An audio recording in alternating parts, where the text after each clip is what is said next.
میرے محبوب نبی اکرم صلی اللہ علیہ وآلہ وسلم آپ کے ایک صحابی جن کا نام ابی فضالہ،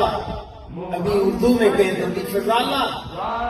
آپ فرماتے میں زمانہ کفر میں جب میں نے ایمان قبول نہیں کیا، میں نے جب یہ ابو جہل ابو لہب سے سنا کہ محمد صلی اللہ علیہ وآلہ وسلم رب کے ایک ہونے کا کلمہ سناتے، بتوں کی نفی کرتے، شرک اور ہمارا بتوں کے سامنے جھکنا اس کو برا بھلا کہتے ہیں، کہا میرے دل میں ایسی نفرت پیدا ہوتی، ایسا غضب پیدا ہوتا، میں اندر ہی اندر قسم کھاتا کہ میں ماں کا جنا نہیں کہ ابھی فضالہ کبھی رسول پاک ملے اور ان کو قتل نہ کرے، کا قسم کھایا کرتے، کا وقت گزرتا رہا، دن گزرتے رہے، مہینے گزرتے رہے۔ ایک دن میں نے رسول پاک نبی اکرم صلی اللہ علیہ وآلہ وسلم کو اللہ کے گھر میں بیت الحرم میں دیکھا، خانہ کعبہ کے قریب دیکھا، لوگ زیادہ نہیں تھے۔ میں نے کہا کہ فضالہ آج وقت ہے،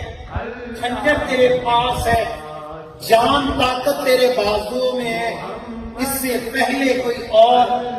یہ موقع پائے اللہ کے رسول پر وار کر اور بات ختم ہو جائے۔ یہ کہہ کر ابھی فضالہ فرماتے میں آگے بڑھا،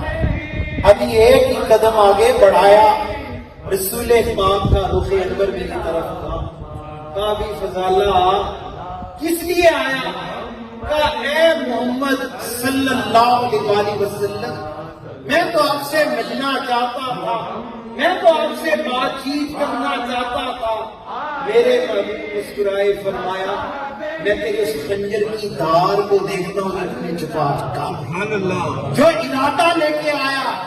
جو خیال لے کر آیا ہے، فرمایا یہ کہنا تھا اگر پہاڑ مجھ پر ٹوٹ پڑتا وہ آسان تھا، جو اللہ کے نبی نے کہا وہ مجھے چیر کر رکھ گیا۔ اس سے پہلے